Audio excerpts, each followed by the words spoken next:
नमस्कार दोस्तों, मैं कबीर सिद्दीकी आपका इस्तकबाल करता हूँ मेरे इस प्रोग्राम में। हम जुड़ रहे हैं संसद भवन नई दिल्ली से और मेरे साथ हैं वरिष्ठ पत्रकार पीटीआई के आर्थिक संपादक, पूर्व आर्थिक संपादक जनाब टीएन अशोक, और मेरे साथ हैं नीलम एम सिंह जो पॉलिटिकल कमेंटेटर हैं और राइटर हैं, बड़े इंटेलेक्चुअल हैं, वो मेरे साथ में है। अशोक जी, बिल पास हो चुका है संसद में और 3 बिल पास हो चुके हैं, और आप की प्रतिक्रिया इसमें क्या है? ये तीनों जो बिल है मोदी सरकार ने ऐसे बनाया है कि पिछले 60 या 70 साल में जो आर्थिक प्रदर्शन इन किसानों का नहीं हुआ है उसकी एक अनोखी पहचान लाने के लिए किया है। पहले बिल है, मैं बिल का नाम नहीं लेना चाहता हूँ, बहुत लंबा है।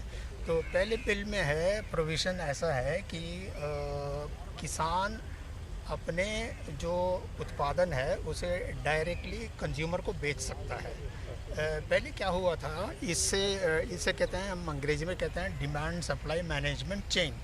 तो पहले क्या होता था कि किसान एक मिडिल मैन को बेचता था, नहीं तो वेंडर को बेचता था।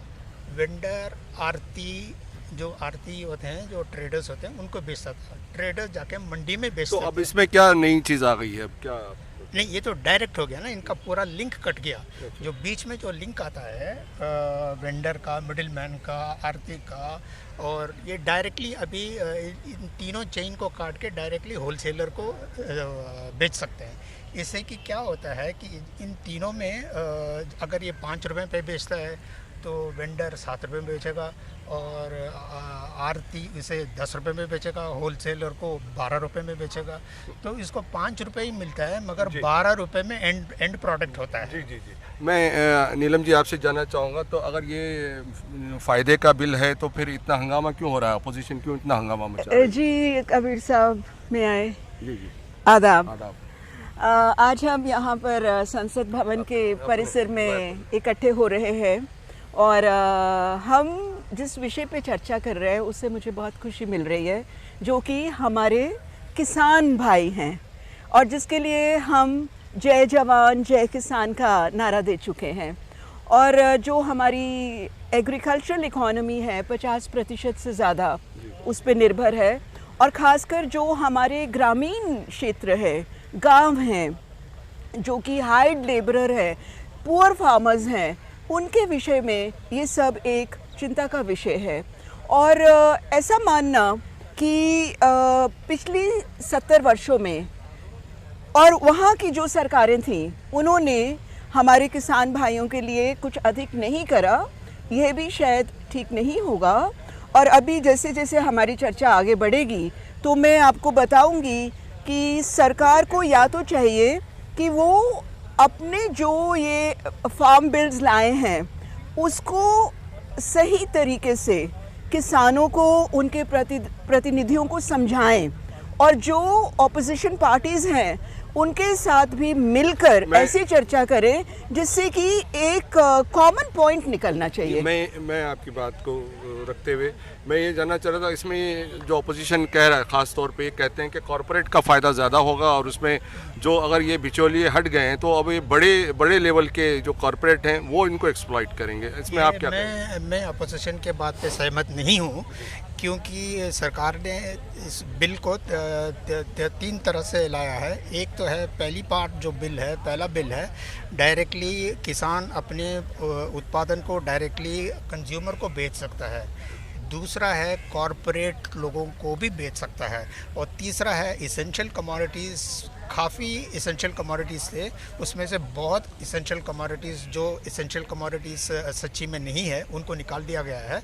इससे थोड़ा बाय हो गया है।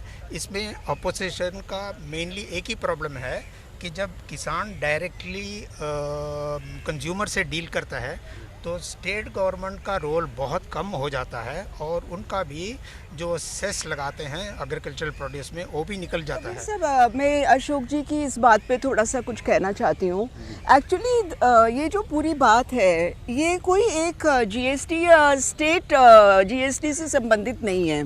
ये एमएसपी से संबंधित है।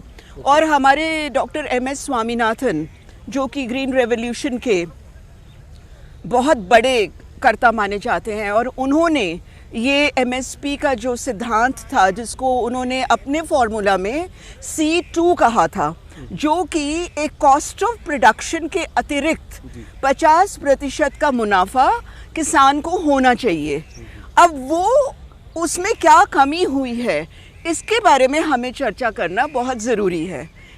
एमएसपी के बारे में, क्योंकि पूरे देश में जो अभी किसानों का आंदोलन चल रहा है, विशेष रूप से पंजाब में, क्योंकि पंजाब में रबी और खरीफ क्रॉप्स हैं, जैसे कि कनक हो गई, गेहूं, चावल और दालें, ये जो मेन खरीफ क्रॉप्स हैं, इनके ऊपर जो एक मिनिमम एमएसपी किसानों को दी जाती थी वो तो खत्म हो गई अब तो। नहीं, खत्म नहीं हुई है, खत्म नहीं हुई है, उसके बारे में कंफ्यूजन है। अच्छा। और अगर जैसे पहले हमारे एग्रीकल्चरल मंडीज होती थी, एग्रीकल्चरल मंडीज हैं, मार्केटिंग है, वो प्रोडक्ट को आप आउटसोर्स करेंगे, वॉलमार्ट तक ऐसा किया गया है, वॉलमार्ट तक ऐसा किया गया है।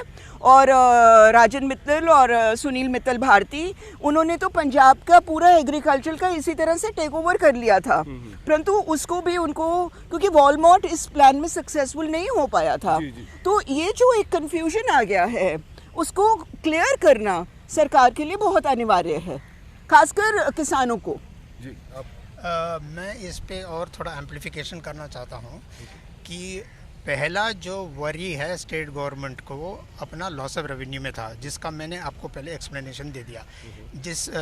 जैसे हम एमएसपी की बात करते हैं, जिसे कहते हैं मिनिमम सपोर्ट प्राइस, यानी कि गेहूं या चावल की जो एमएसपी होता है तो गवर्नमेंट फिक्स करता है। इसमें गवर्नमेंट में क्लियरली कह चुका है कि एमएसपी में कोई फ़र्क आने वाला नहीं है। अच्छा। तो हमें गवर्नमेंट पे विश्वास करना चाहिए। तो इसमें तो कोई गपला नहीं है, कोई जुमला नहीं है इसमें। तो मेन प्रॉब्लम ये है कि किसान अपने प्रोड्यूस को डायरेक्टली कॉरपोरेट्स को बेच सकता है। इसमें तो 3 और कॉरपोरेट, वो स्टॉक भी कर सकते हैं, फिर उससे और भी प्राइसिंग हाई हो जाएगी फिर अगर वो। स्टॉकिंग तो हमेशा होता है, एफसीआई गोडाउन में होता है स्टॉकिंग, उससे कोई फ़र्क नहीं तो अब पड़ता। एफसीआई का कोई रोल नहीं रहेगा। Let me complete. So the main problem, the main fear जो इधर है, जो भय आया है अपोजिशन, और जो अपोजिशन ने किसान को बोला है, किसान जब डायरेक्टली कॉरपोरेट को बेचता है, कॉरपोरेट तो उनका जरा मसल पावर होता है, फाइनेंशियल पावर होता है, तो डायरेक्टली डिक्टेट करता है इस प्राइस में आपको मुझे बेचना ही चाहिए। तो 3 प्रकार के बिग कॉरपोरेट प्लेयर्स हैं। एक तो है रिलायंस जो एग्रीकल्चरल प्रोडक्ट्स में डील करता है, दूसरा है आईटीसी, तीसरा है पेप्सी। पेप्सी ने तो लीज़ किया है फार्म्स, अपना पोटैटो फार्म्स, जहाँ से वो चिप्स बनाता है। और मैकडोनल्ड जो है वो किसी का, वो खुद अपना पूरा इंपोर्ट करता है पोटैटोस यूएस से, और बनाता है पोटैटो फ्राइज, जो मैकडोनल्ड का क्वालिटी प्रोडक्ट है। तो इसी पे डर है कि पूरा मार्केट ये तीनों कॉरपोरेट लोग कब्जा कर लेंगे, और स्टेट गवर्नमेंट का कोई रोल नहीं होगा। नहीं, परंतु अशोक जी, मैं आपके ये जो तथ्य है कि स्टेट गवर्नमेंट का कोई रोल नहीं होगा, यह भी ठीक नहीं है, क्योंकि अधिकतर किसान तो जो अपने राज्यों से बाहर ही नहीं आ पाते, जो वास्तव में भूमि हर हैं या भूमिहीन हैं, जो कि किराए पे रोज़ का काम करके अपना काम चलाते हैं, जिनकी ज़मीन नहीं होती। And this is Kabir Sahab, this is not going to be a level playing field, because a common poor farmer cannot negotiate directly with these big corporate honchos.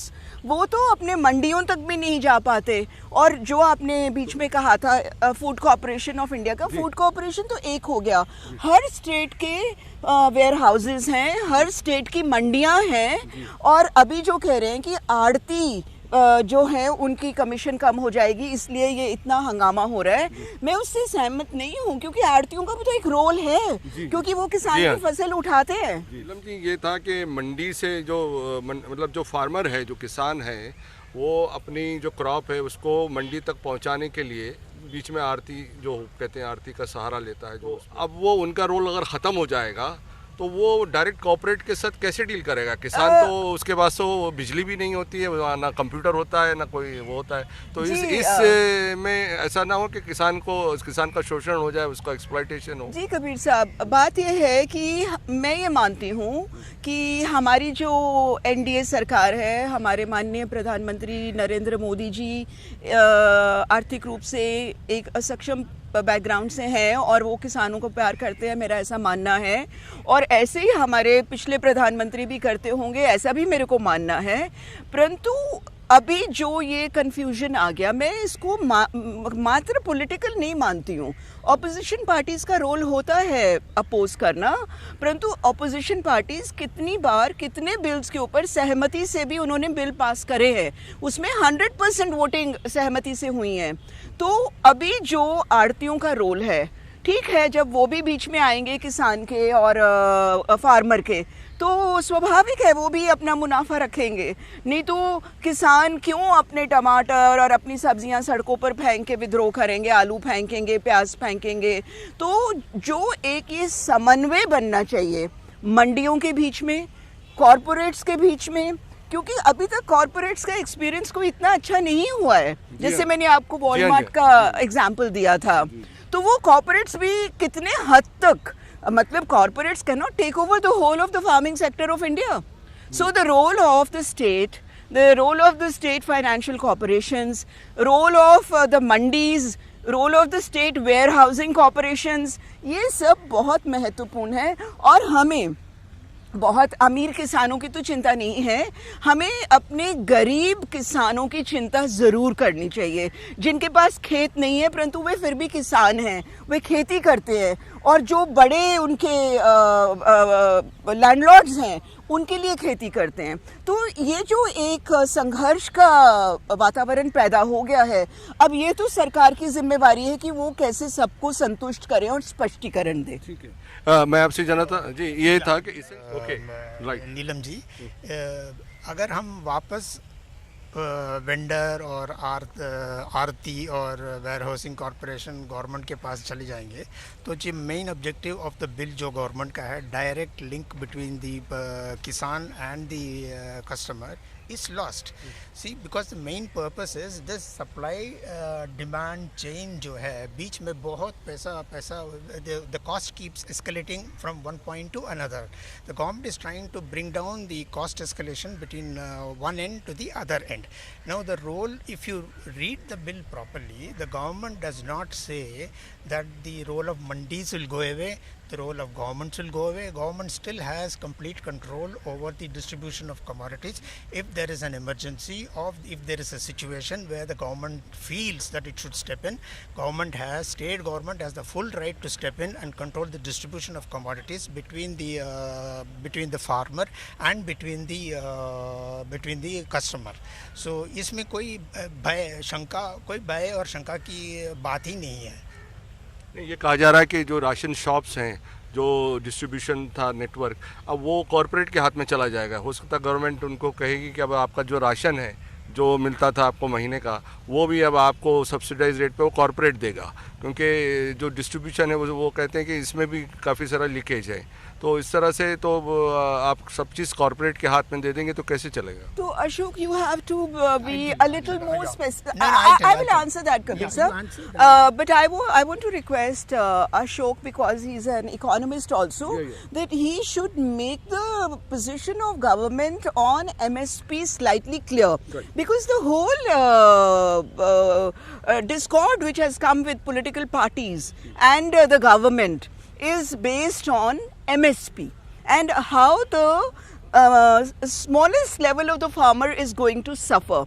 And why is it that even 70 years after the independence, our farmers are not so prosperous as they should be?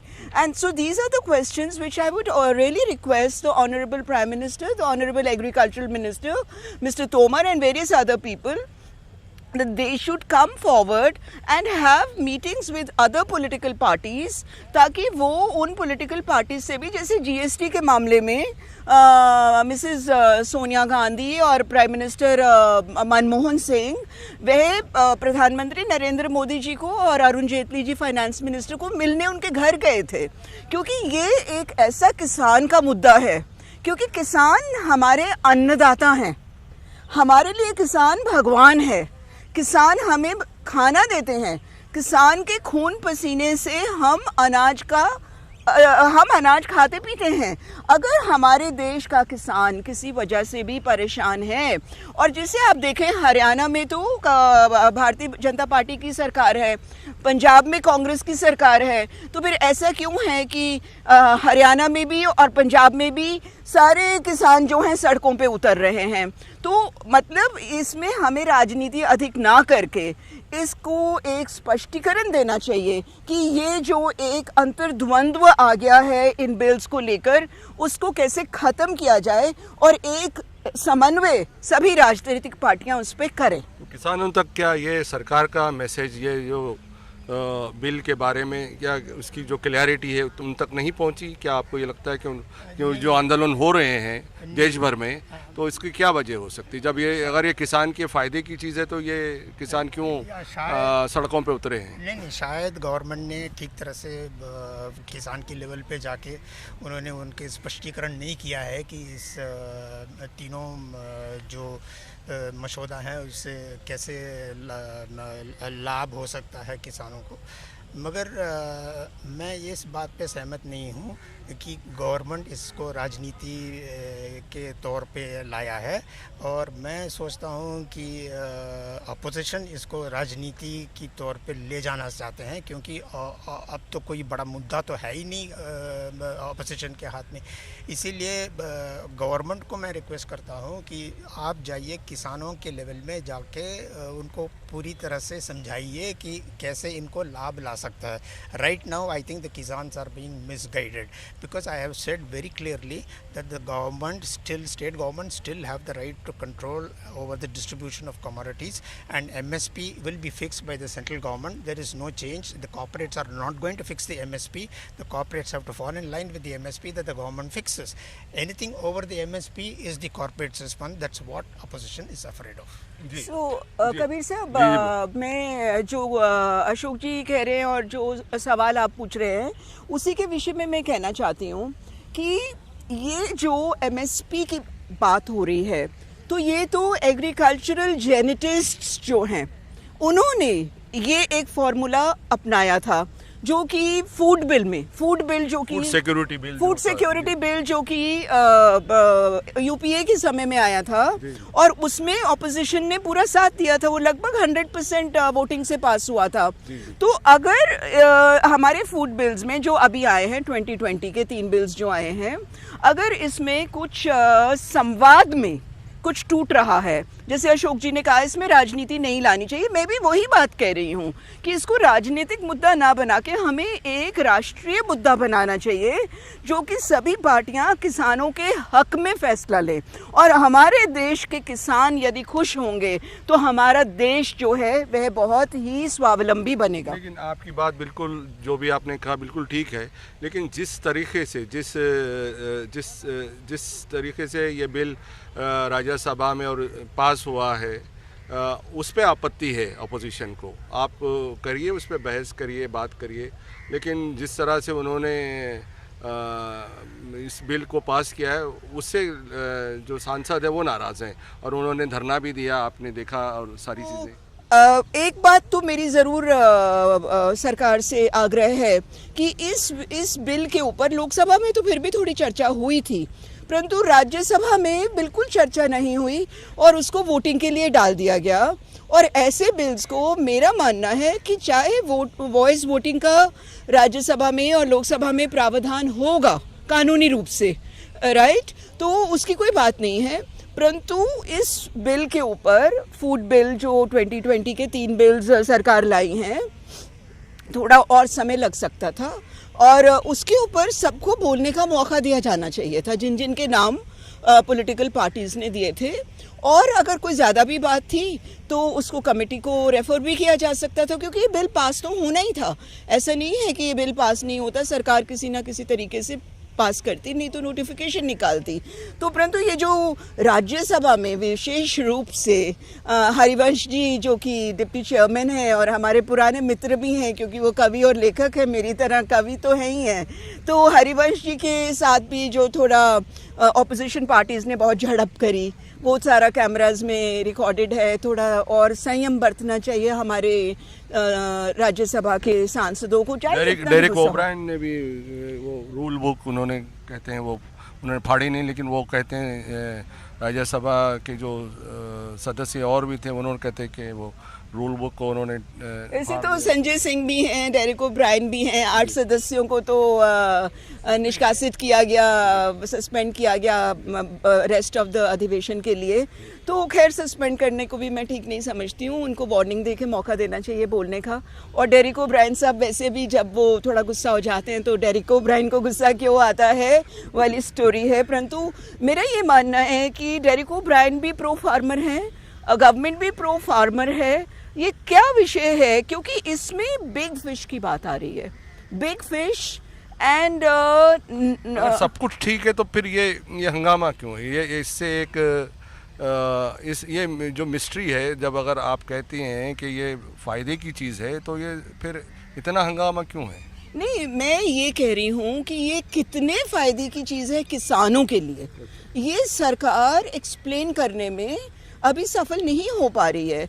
तो जो government में बहुत economists हैं, principal adviser to the prime minister, he is from IIT, और उनके जो finance department के अलग अलग एडवाइज़र हैं, वो सब थोड़ा क्लैरिफाई करें अपने टेलीविज़न चैनल्स के थ्रू और प्रेस कॉन्फ्रेंसेस के थ्रू, कि ये समन्वय जो है, क्योंकि सरकार कुछ कह रही है, ऑपोजिशन कुछ कह रही है, कांग्रेस कुछ कह रही है, तो ये इतना तो मतभेद नहीं हो सकता। ये मेरे भी दिमाग में ये बात थोड़ी घूम रही है।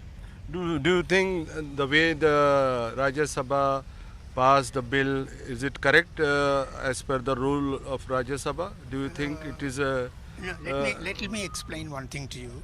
I have been covering Parliament for the last 30 years. I have been sitting in the front bench and covering Parliament.